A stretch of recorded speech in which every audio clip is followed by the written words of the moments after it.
This is Terrence Andre Banks coming to you today from Information Age Financial Solutions. Great article I found from Wall Street. The most splendid housing bubbles in America. January update. Starting to look like a mixed bag. Always a good idea to keep abreast of, especially in the housing market. It makes up the large percentage of our economy and how most people define their wealth, especially in the United States. Raging mania in Phoenix, stalling prices in Boston and Washington, D.C., dropping condo prices in San Francisco. I'm always going to put a link inside the description. It's going to kind of keep diving right in.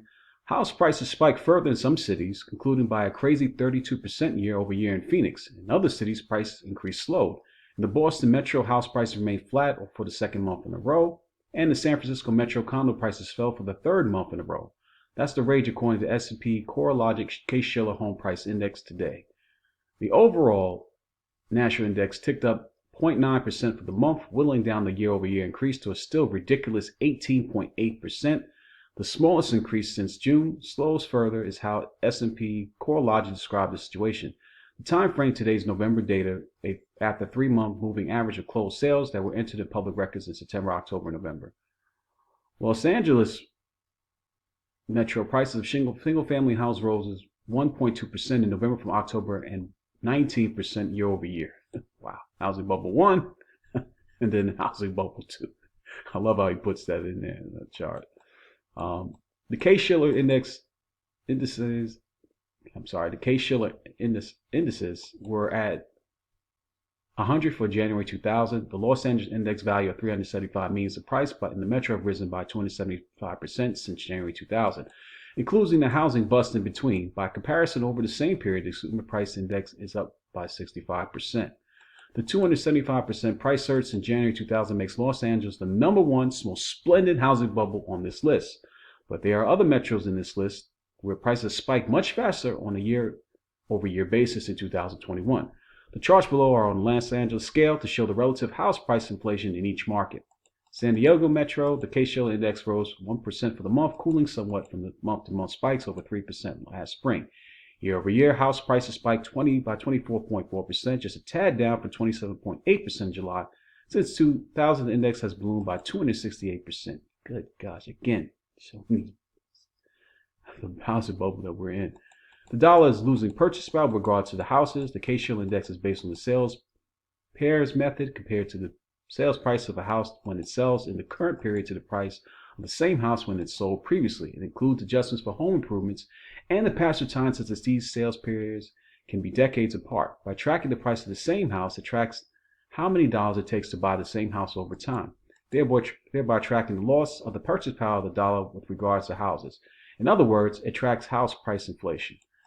Seattle Metro house prices jumped 1.4% in November from October and by 23.3% year over year, down a tad from July's 25.5% spike since January 2000. The index has soared 253%. Good gosh. San Francisco Bay Area house prices rose 0.6% for the month after having stalled for 3 months in a row. This whittled down the year-over-year spike to 18.2%, the lowest year-over-year spike since April. Again, they keep showing the same housing bubble. I continue increasing. San Francisco Bay condo prices fell 0.3% for this month, the third month in a row of declines. For the past 6 months, prices have gone essentially nowhere.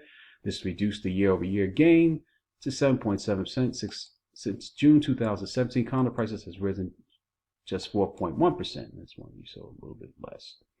Portland Metro house prices rose 0.5% for the month, and by year, 17.5% year over year. This stands down from peak heat in July of 19.5%.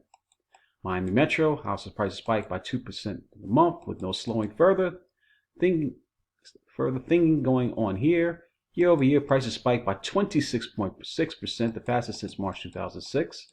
Washington, D.C. Metro prices rose 0.5% for the month after 2 months of slight declines. The trim this year over year gained to 11.1%, the slowest since February, and developing a flat spot in the top, the first since 2019. Okay, still a bubble.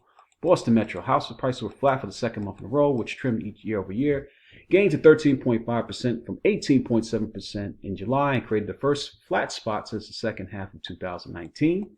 Tampa Metro 2.1% for the month and 29% year over year, and a new record year over year in this market, outspiking the craziness during housing bubble 1. Okay. I like that. Denver Metro, which whittled down the year over year, spiked to 20.1% from a peak of 21.5% in August. And you show Denver. Phoenix Metro, up 1.2% for the month. Year over year, 32.2%, outspiking the peak of Housing Bubble 1 and the red hottest spike in the line of the most splendid housing bubbles. Las Vegas, up 0.9% for the month. Year over year, 25.7%. Dallas Metro, 1.2% for the month, 25% year over year. New York Metro calls the New York commuter, consisting of New York numerous counties in the state of New York, New Jersey, and Connecticut, from which people commute or used to commute to the city. Houses prices up 1% for the month, trimming down the year-over-year gain to 13.8%, the lowest since March. The index is up 151% since 2000. Wow.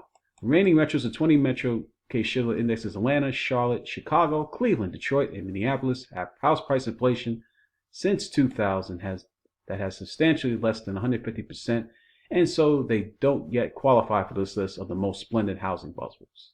Enjoy Wood and Wilbur Street, wanted to support. Kind of went through that pretty quickly. Going to put a link inside the description. Always good to keep abreast, especially where the different areas where the housing prices continue to spike. We will eventually have some level of correction. Will it be the correction as of before? This time I did a video before covering the article. This one time will be no different, but it will take a lot longer. Wages, even if they have been increasing, they are still not keeping up with the prices of these houses. And housing will continue to be a forefront for everyone going forward. If this video has been of any value, please subscribe, hit the like button, share this video. And until my next video for Information Age Financial Solutions, I'm out.